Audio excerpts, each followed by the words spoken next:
everyone, welcome to my channel. If you're new here, I'm Sue of Bend and Stretch with Sue, and I love to make videos for you guys where I offer some yoga practices as well as Pilates practices and some wellness tips along the way.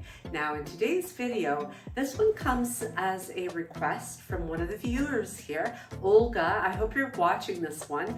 I love the idea that you gave me to do a video using a loop yoga strap, and typically we use a very rigid yoga strap. This one is has quite a bit of stretch actually to it, and giving some options on how to use that strap for you today.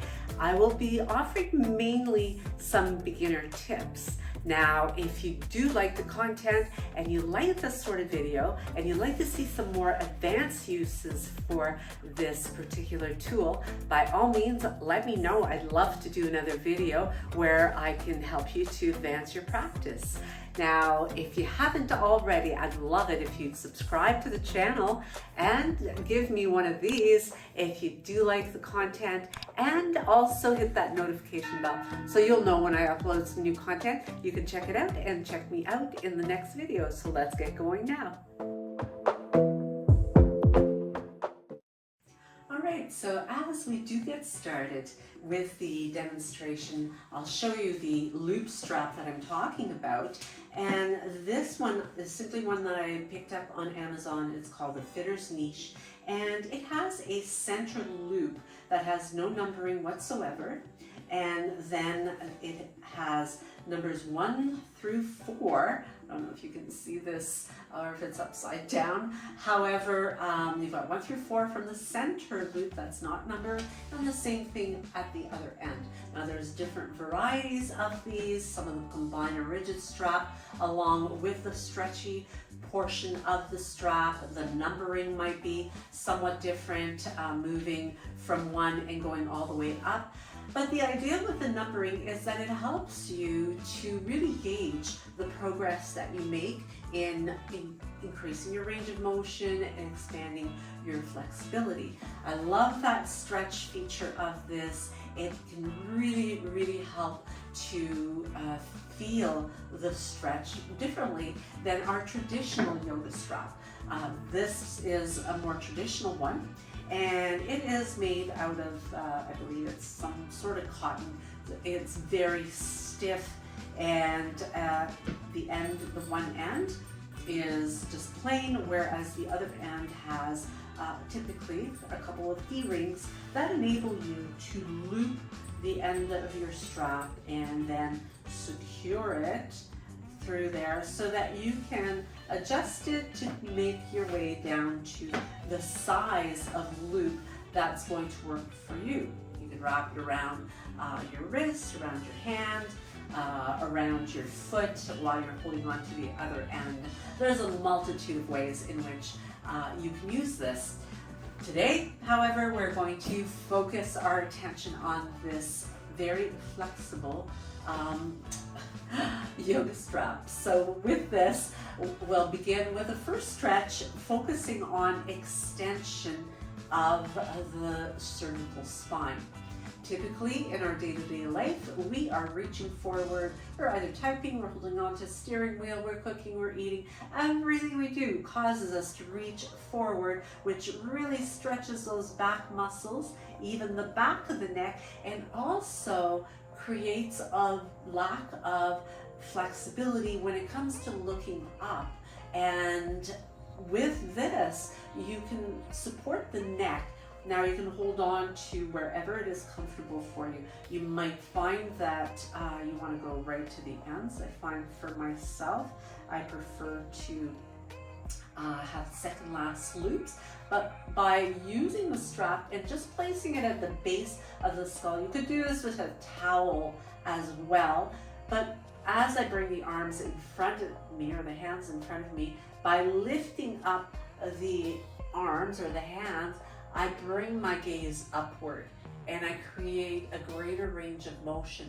And you could continue by doing a few repetitions of this motion, or you could simply hold and pause for a few breaths. I would recommend anywhere from 3 to 10 breaths, and you might work your way up gradually to this, but really will help to improve the range of motion of your neck and create some extension there. Another great use for this is by utilizing it to lubricate the shoulders. And quite a while back I did do a video, and I'll link it down below. It is called shoulder flossing technique, and for this one I'll start off with bringing the hands to the furthest loops, and you probably, if you've never done this before, you would probably want to do that. You can do this with the rigid strap as well, but having this flexibility is awesome for helping you to glide through and keep your movement nice and smooth. But as we reach the arms up, we simply circle them back behind and bring them forward again. And repeating this several times, we create a really lovely lubrication of not only the shoulder joint, but the entire shoulder girdle. And having that little bit of give is really helpful for bringing it along. Now, as you work your way in, you might move to the next loops in, or you could also have maybe move one in and not the other. And you may want to make a note of just where you're starting out as, so that as you increase your flexibility, you're able to note your progress. Another really great way to stretch not only into the shoulders, but the arms and the sides of the body is to use this by bringing the arms up and keeping the arms alongside the ears as you lean to one side, inhaling to the center, exhaling over to the opposite side. So this is a really lovely, lovely way to open up the ribs, open up into the underarms, into the upper arms, all the way to the hands, and while maintaining that space between the hands. Again, you may want to bring that narrower and gradually work your way in. Now, moving on to our next use of the strap is to move into prone position. However, before we do that, I'm going to take the strap and place the final loop, so the furthest one at the end of the strap, around my foot, and then moving into that prone position while still holding on to the strap, I'm going to bring the knee into alignment with my hips. So it's as if I'm trying to get both of my knees to touch almost, but not quite. There's a little bit of space. All I want to do here is prevent you from having your knee way out to the side, but rather keeping it in line.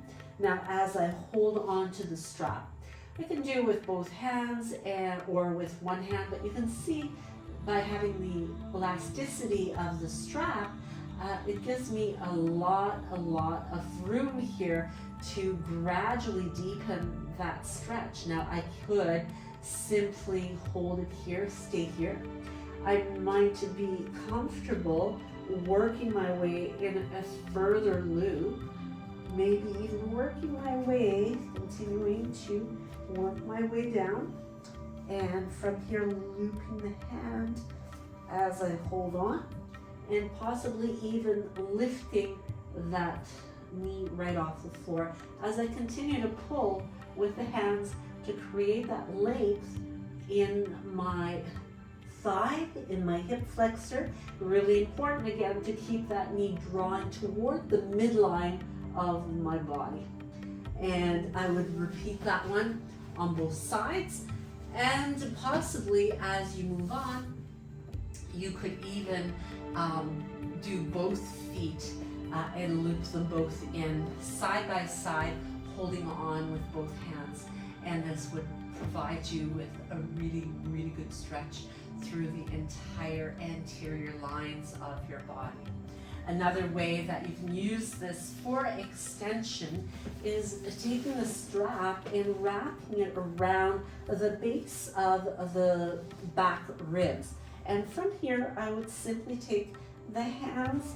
I'm going to use the second last loop here on both sides as I thread the hand through, keeping that strap right at the base of my ribs, lengthening through the tippy toes, keeping a little bit of a tuck of my tailbone as I lift up, using the resistance of the strap to lift up into a back bend or into an extension. So having that resistance helps to have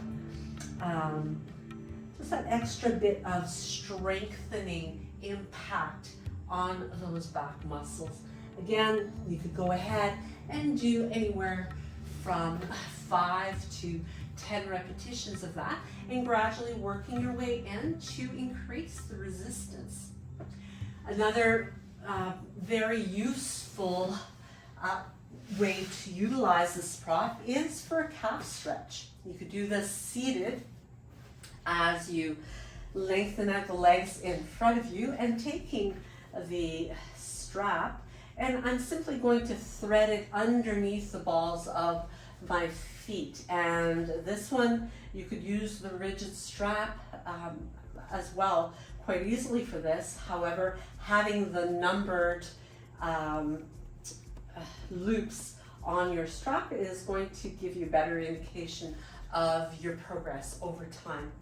Now, pressing through my heels and making sure that strap is placed under the balls of the feet or just slightly above the arches, and keeping the arms tucked in nice and close at my side, I'm able to simply pull here on the feet to feel the stretch, the impact of it in my calves, and I can keep my body nice and straight, nice and tall, without having to create that forward rounding. And you may increase it by getting more into the hamstrings as you shorten that strap and then create a pull to move forward. And now you can start to feel that moving right up the backs of your legs into the hamstrings, into the attachments. Another great way to work on opening up the shoulders, which I forgot to indicate, is holding on to your strap in one hand, placing it to the middle of your back, and simply reaching back to hold on. And again, I'm just going to thread my hand through this and placing it through as you pull, and notice my elbow is rising up here. And I want to keep my shoulders over top of my hips as I continue to pull and create that really lovely stretch in the tricep, in the back of the arm, and I help to increase the range of motion and flexibility. Once again, over time, you can continue to work on shortening that span to increase your range of motion. So this is a really useful way to work on those shoulders. So continuing on with the hamstrings, coming into supine position, and I'm going to take the strap here, placing it into the center loop once again. So as I slide my toes, my foot into that space, I'm going to hold on to the strap with both of my hands as one option. I comfortably have the loops here that I can hold on to it, and again flexing the ankle so that I can feel that stretch all the way down the back of the leg.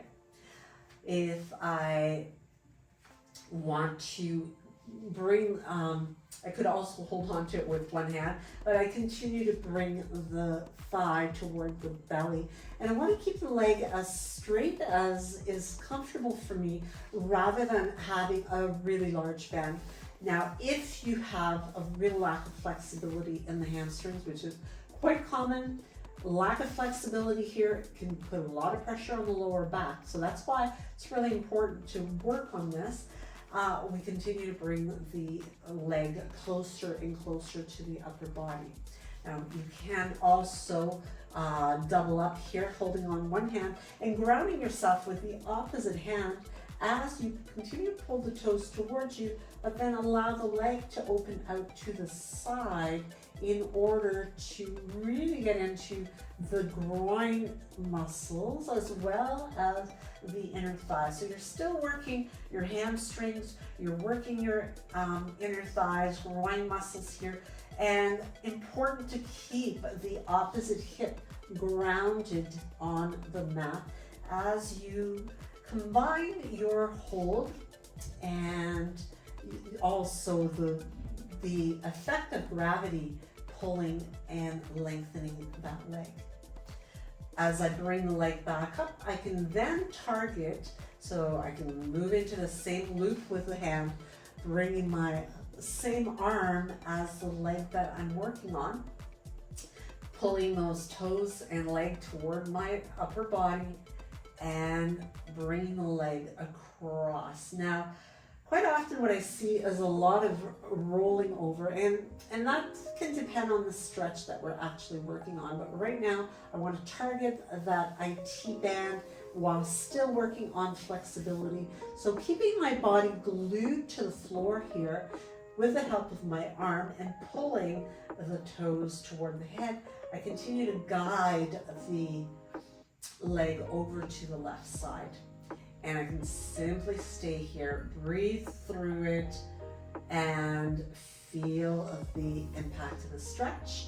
And over time, I may be able to work my way up so that I'm getting closer to the foot. So again, having those numbered loops is going to be really useful in helping you to work on improving that flexibility. So that wraps it up for today as far as the stretches that I wanted to cover with you and how to use this phenomenal tool. And as I mentioned before, there are more advanced poses that can be done with this too. So if you'd like to see those, let me know down below and I'll be happy to do another video with you using this really fun prop. So I hope that you enjoyed it, and I look forward to seeing you in the next video. Namaste.